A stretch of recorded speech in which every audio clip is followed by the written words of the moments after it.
Awake and Activate presents Maritime Law versus Common Law and Criminal Law. Knowledge is power. Understand the principalities behind these different laws, and you will be armed with what you need in life. The United States is a corporation. Yes, you read the title correctly. We are not living in a country with a government of the people, by the people, for the people, but we are one of a giant corporation, the United States Corporation, and the President of America is its CEO.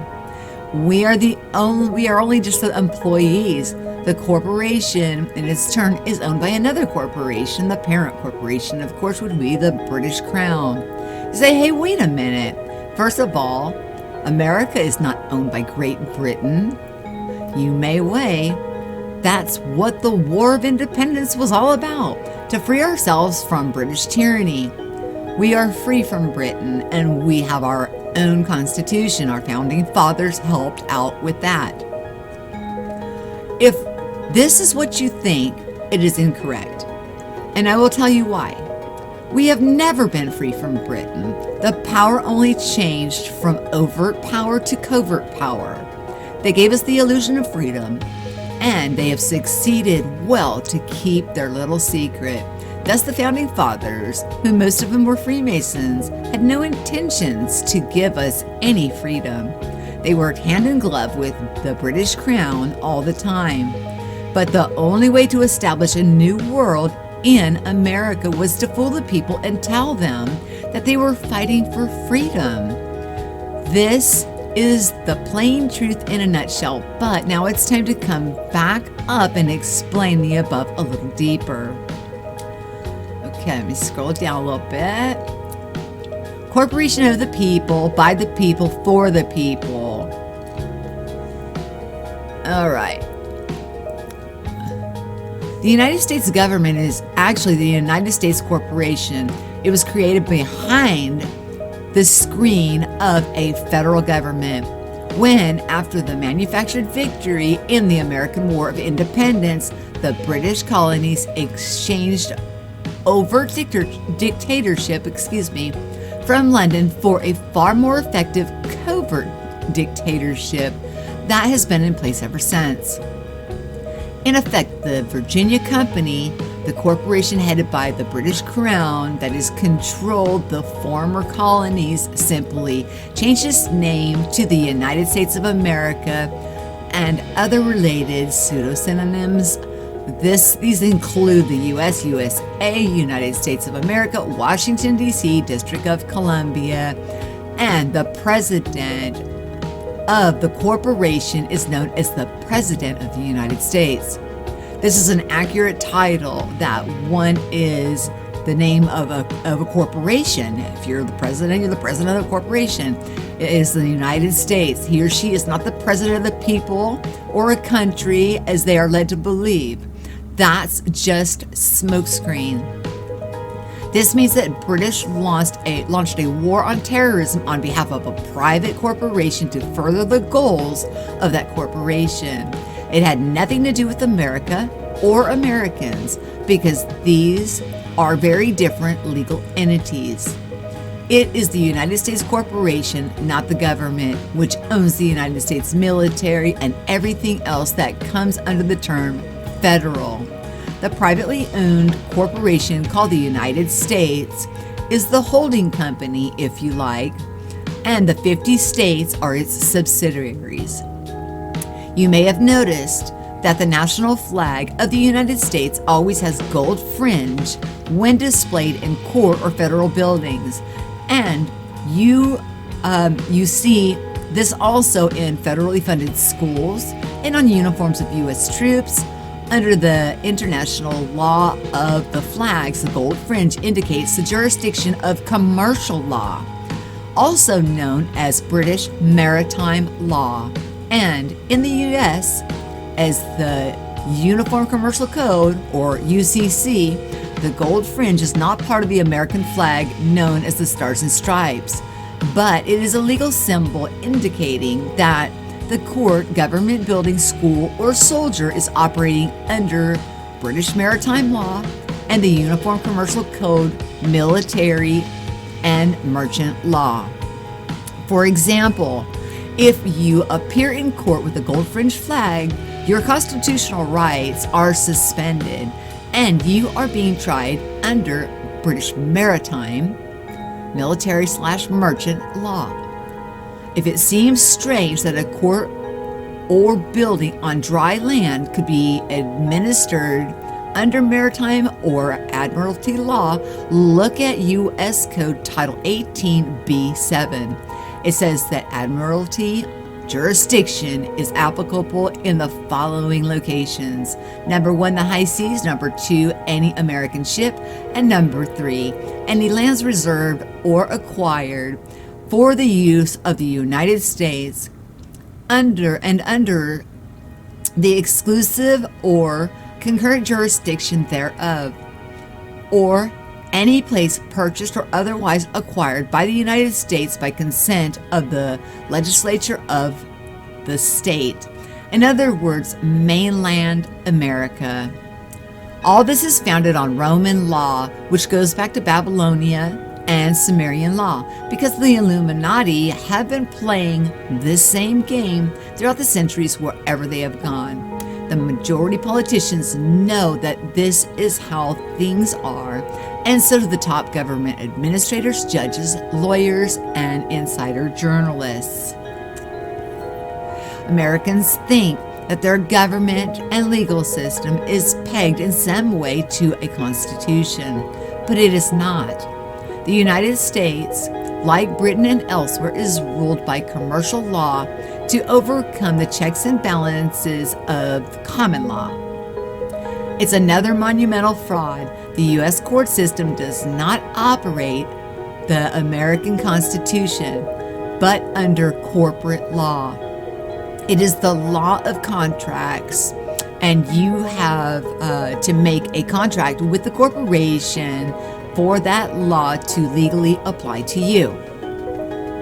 The scam has been to set it up so that when you register with the federal government in any way by accepting a social security number, driver's license, or any other official federal document, you are unknowingly contracting to become an asset employee of the United States Corporation.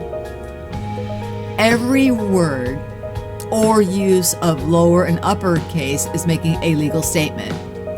Have you noticed that when you receive correspondence relating to government law and anything to do with finance, including taxation, your name will always be spelled in all uppercase, as in Billjones, Bill Jones, is all caps. But your uppercase name is not you. It is a corporation/trust set up by the government corporation through the Treasury Department at your birth. Every time a child is born, a corporation/trust is created using his or her name in all uppercase. So all capitals Bill Jones is what they call a straw man, a corporate non-human entity. They do it this way because governments are corporations and they operate under commercial law, the law of contracts. The laws passed by government only apply to corporations and do not for the living, breathing, flesh and blood, sovereign, free men and women, spelled under the lower and uppercase letters, as in capital Bill, capital Jones, or all small letters Bill Jones. The living, breathing, sovereign man and woman is subject to common law, not a commercial law induced by government through legislation. Using commercial laws makes it much easier to install an elected dictatorship. Unlike common law, you are not subject to proceedings built up over centuries. You simply have to get a majority vote for a bill in Parliament or Parliament of Congress, or the U.S. President sign a document, and the law is imposed. What you also have to do is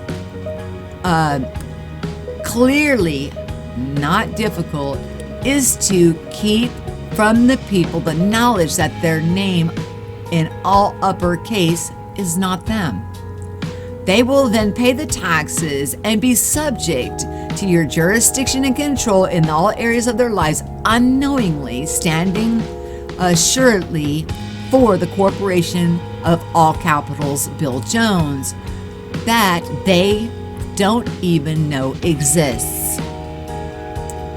All court documents have the person's name in all uppercase because under the law of contracts, the living, breathing being cannot be tried under corporate law.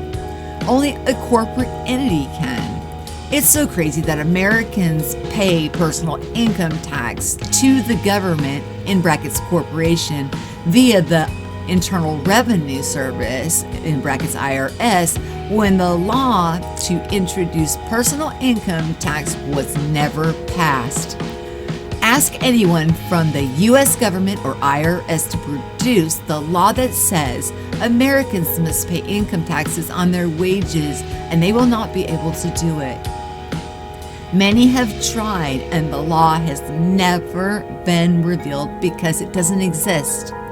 A $50,000 reward was offered by the We the People organization to anyone who could produce the law, but the IRS agent, Sherry Jackson, thought it would be easy. She then found out that there was no law and resigned to become a campaigner against this fantastic hoax. Yet, when people don't pay taxes, which they do not legally have to pay, the IRS takes their property, puts them in jail, and even more often sends in the armed goons in with the black masks. It's fascism, nothing less. If anyone thinks that without personal income tax there would be no education or other public services, it's not true. They are paid for by the state and property taxes, business taxes, sales taxes, fuel taxes, booze tax, and all the other endless taxations that we pay besides income tax. In fact, personal income tax in the U.S. is roughly the same as the money paid by the government to the banks in interest on loans. Okay, now let's look into the difference between maritime corporate law, or, being a corporation under maritime or the lost at sea law, versus common law and criminal law, which is for living, breathing, sovereign beings. The difference between common law and criminal law, the key difference: common law are laws that have come about of being enacted based on court rulings. These laws are developed based on rulings that have been given in older court cases. Common law are also known as a case law or precedent. Criminal law is a body of law which deals with crimes and providing justice to victims of crimes. The body is responsible for regulating the laws regarding threatening, harming, or otherwise endangering the health, safety, and moral welfare of people. It also deals with punishing the people that break these rules. Rules, laws, and acts are important to almost any organization or country. The rules and laws ensure that there be peace and tranquility maintained among people. Laws also ensure that everyone is treated the same and no one is placed above the law based on their social standing. There are various different types of law that often confuse people because of their technical wording. Common law and criminal law are two types of law that deal with different aspects, though they may overlap in some situation. Common law refers to making decisions based on previous court rulings, while criminal law is a body of law that deals with crime. Common laws are the laws that have come about of being enacted based on court rulings. These laws are developed based on rulings that have been given in older court cases. Common laws are also known as case law or precedent. These laws can be written as well as unwritten. In a common law justice system, The laws of the country depend on the ruling or decision of courts or tribunals where it is believed justice prevailed. The general principle of this system is that similar cases with similar facts and issues should not be treated differently. If there is a dispute between laws, the authority or precedent looks at the past cases and must provide the same reasoning and decision that was provided in the first case. The laws can also be altered and evolved based on the circumstances. The judges also have the authority to create new laws. Many countries live in common law systems or mixed systems. Criminal law is a body of law that deals with crimes, providing justice to victims of crimes. The body is responsible for regulating the laws regarding threatening, harming, or otherwise endangering the health, safety, and moral welfare of people. It also deals with punishing the people who break these rules. Criminal law deals with strict punishments such as arrest, confinement, fines, or even death. Wikipedia states the 5 objectives of criminal law that are widely accepted are retribution, deterrence, incapacitation, rehabilitation, and restoration. Retribution is when the criminal is made to pay by any means. The theory is based on righting the scales between the criminal and the victim. Deterrence is the goal to impose a hefty enough fine on the criminal that it would discourage other people from doing the same crime. Incapacitation is to keep the criminal away from society and to protect the public. Rehabilitation aims to reforming the criminal into a member of society. Finally, restoration is to make the criminal pay the victim back for the crime. This is often used in embezzlement and other money-related disputes. The range of the punishment varies depending on the crime committed by the criminal. There is also an International Criminal Court in the Hague to punish people who have committed ghastly crimes in the world.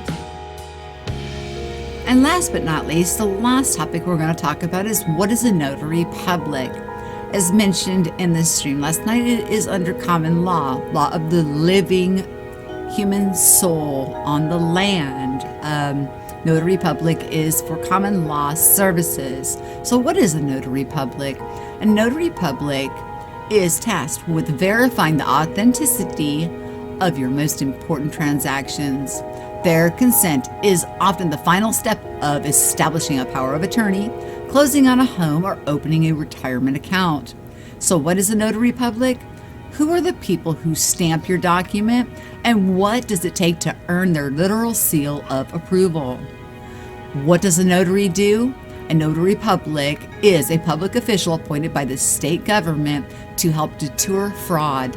Notary publics witness the signing of important documents and verify the identity of the signer, their willingness to sign the documents, and their awareness of the contents of the document or transaction. These documents include estates, deeds, power of attorney, affidavits, licenses, contracts, loans, loan documents, and trusts. Administering oaths and affirmations, notary publics offer legal services that impact numerous institutions. Their responsibilities include taking affidavits and statutory declarations, taking acknowledgments of deeds and other conveyances, protesting notes and bills of exchange, and providing notice of foreign drafts. The term notary public only refers to common law notaries and should not be confused with civil law notaries, which are lawyers who have passed the bar exam. A common law notary who is not a lawyer, not maritime guys, is forbidden from providing any legal advice. So it is my hopes that you have learned now the difference between corporate law, which constitutes the British Maritime Law, which implements that on American soil, what that gold fringe means around the flag, and what kind of system that you are under, whether you are protected by your constitutional rights, or if you are the all capital letter straw man that is appearing before a court without any constitutional rights as a living, breathing being. and what common law and the criminal law that has to do with living, breathing, blood, heart people are actually under. You're sovereign and you're free, and you're governed under common law. And what a notary public, what office that actually holds in the common law state of affairs, which is actually still in place today. So common law is very active and prevalent. It's just the knowledge of it and the awareness that it is still active has kind of fallen to the wayside. Every link that I have provided here is in the description box. You guys, knowledge is power. And also self-awareness and knowing the power you hold within and how amazing you are, how unique and beautiful. Everything is so profound. Let us all grow together and understand and become proactive in the direction that we want to see this place go in equality and also appreciating unity and diversity. Have yourself a wonderful day. Share what you know and listen so we can all grow. And peace. I'll talk to you soon.